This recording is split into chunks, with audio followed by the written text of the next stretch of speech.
Depois de passar semanas desempregado, recentemente consegui uma ótima vaga em uma fábrica de processamento de carne suína.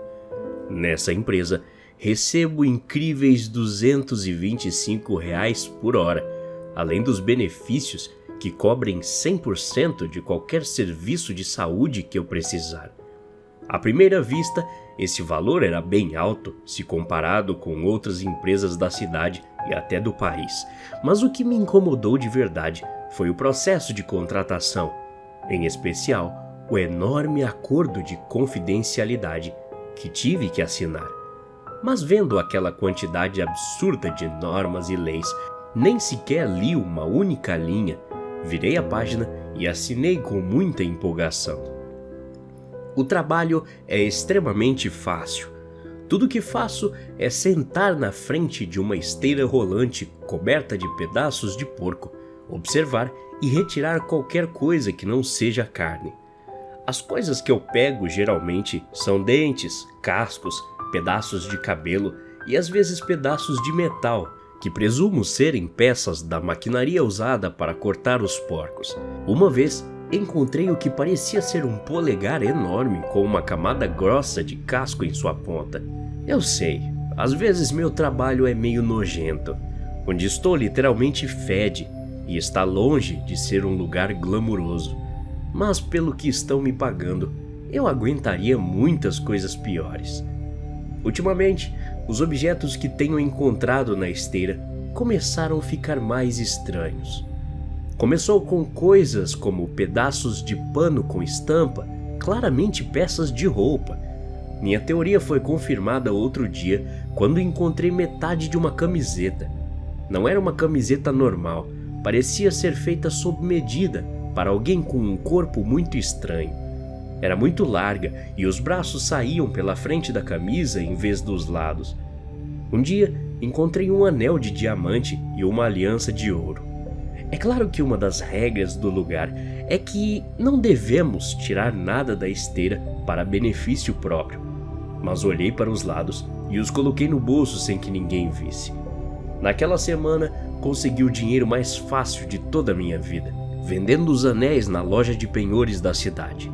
Então, como você pôde ver, as vantagens de trabalhar nessa empresa são infinitas. Mas o item na esteira que me obrigou a querer saber mais do que estava acontecendo por detrás da empresa foi um chocalho de bebê. Era pequeno e branco, com um rosto humano de desenho animado nele.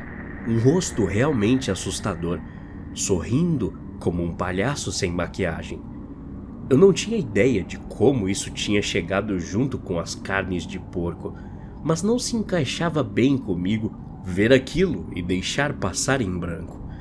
A partir daquele momento, me senti obrigado a saber mais sobre o que estava acontecendo, mesmo sem saber o que faria com a informação uma vez que a tivesse. Então, logo pedi para ser transferido para o turno da noite, com a desculpa de que trabalharia melhor nesse horário e teria mais contato com meu filho, mesmo que eu não tivesse sequer uma namorada para pensar em ter um. Imaginei que se fosse conhecer mais sobre a empresa, teria maior facilidade durante esse período. Afinal de contas, a linha de produção não funcionava 100% durante a noite.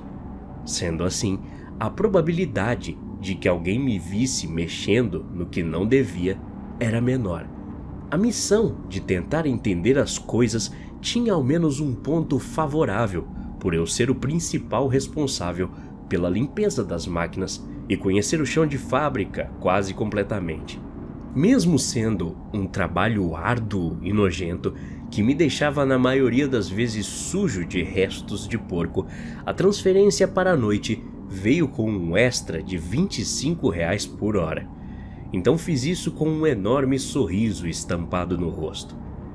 Depois de meses trabalhando duro, ganhei a confiança dos gerentes, mesmo que na maioria das noites eu nem falasse com eles. Sempre havia uma reunião de gerentes das 5 até as 6 da manhã, tempo esse que meu supervisor levava para tirar uma soneca. Então, sabendo desse padrão, decidi que este era o momento perfeito para que eu fugisse do trabalho e investigasse o que estava acontecendo. Nesses dias, descobri que, se eu só fingisse estar limpando com um esfregão na mão, sempre que um gerente aparecesse, ele nunca se importaria com o que eu estivesse fazendo de fato. E essa era a minha melhor oportunidade. Comecei meu turno às 11 da noite de um domingo e planejava encontrar algumas respostas. Terminei todo o trabalho que faria durante a noite em cerca de 3 horas e esperei até às 5 da manhã, quando comecei a empurrar o esfregão lentamente em direção à parede onde a esteira trazia as carnes de porco. Vi um buraco logo acima da esteira que consegui alcançar depois de alguns minutos torturantes. Do outro lado do buraco havia uma porta que abri com todo o cuidado possível e me deparei com uma sala simples e pequena, com paredes brancas e uma entrada retangular de onde a esteira saía. As bordas dessa abertura pareciam se mover e tinham um brilho vermelho como se estivesse extremamente quente. Vendo essa cena, comecei a me apavorar, mas seja o que fosse, eu estava lá dentro e deveria vasculhar todos os cantos até o fim. Respirei fundo, como se estivesse prestes a pular em uma piscina, e atravessei a esteira. Do outro lado, o ar era mais leve. Cada respiração parecia fornecer algo extra que eu não conseguia identificar. Mas mesmo assim, continuei seguindo o caminho por um túnel que me deixou numa completa escuridão e que me levou até o outro lado, onde me deparei com uma fábrica muito parecida com a que eu trabalho, mas completamente automatizada. Braços robóticos com pinças, serras longas e lâminas espalhadas por todos os lugares. Tudo tinha um tom acinzentado, como se as cores estivessem faltando, e devido ao silêncio, imaginei que deveria ser hora da reunião do gerente dali também. Andei pela esteira, mas não vi um único funcionário. E quando virei, o que estava ao meu redor entrou em foco repentino e nítido. O início da esteira levava a uma grande passarela de metal com vista para um cercado gigante que tinha grandes paredes de aço e pontas incrivelmente afiadas. O cercado estava cheio de porcos grunhindo. Eles estavam de pé, batendo nas paredes com os cascos, ajudando uns aos outros a tentar escapar, mas não conseguindo passar por cima do muro. Mas o problema não era esse. Eles estavam vestindo roupas, não pareciam totalmente como porcos e ainda imploravam por suas vidas. Enquanto eu via aquela cena tirada diretamente de um pesadelo sem sentido, escutei o que pareceu ser um grito na multidão e consegui identificar alguns dos gemidos que suplicavam dizendo: "Por favor, meu Deus, nos deixe sair." Quando notei melhor, percebi que os leitões tinham semblantes de crianças e bebês humanos entre os porcos comuns, e não deixei de perceber que o chão parecia aberto. Uma linha irregular que pareciam dentes de metal interconectados zigue-zagueavam no centro do cercado, e um líquido preto se espalhava ao redor do metal. Então, entendi que aquilo era sangue. Tentei gritar, mas até minhas cordas vocais estavam paralisadas. Minha conexão do cérebro com meu corpo se foi e me vi preso em uma situação terrível.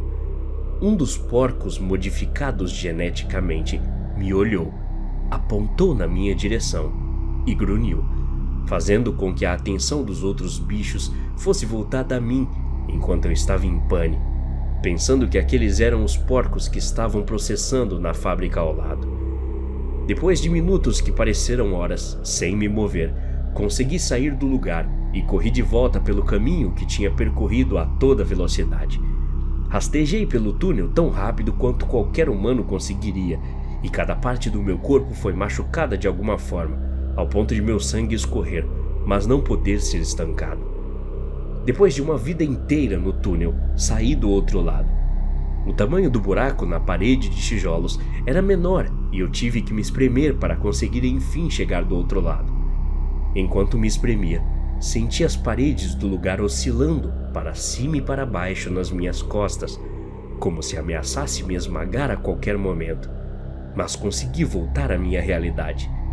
As cores voltaram a ser brilhantes novamente. Eu me engasguei com o novo ar em meus pulmões e lágrimas molharam meu rosto. Então, sem pensar duas vezes, rapidamente voltei para o esfregão, como se tivesse passado todo esse tempo fazendo aquela mesma coisa de sempre, enquanto murmurava para mim mesmo que tudo estava bem. Fiz isso até que meus pensamentos se acalmassem novamente. Então, depois do que pareceu serem dias, meu supervisor apareceu questionando se estava tudo bem. E eu, ainda tremendo de medo pelo que tinha acabado de ver, disse que estava com uma dor de barriga insuportável e precisava urgentemente ir para casa. Só assim consegui sair correndo da fábrica. Cheguei no meu carro, bati a porta e estou aqui me perguntando o que mais havia dentro daquele buraco na parede de tijolos. Eu não sei mais o que fazer. Então gravei isso. Tenho certeza que vou perder meu emprego caso esse áudio chegue até meu gerente. Mas pela primeira vez, desde que assinei, me pergunto o que está escrito no acordo de confidencialidade. Até a próxima. Obrigado.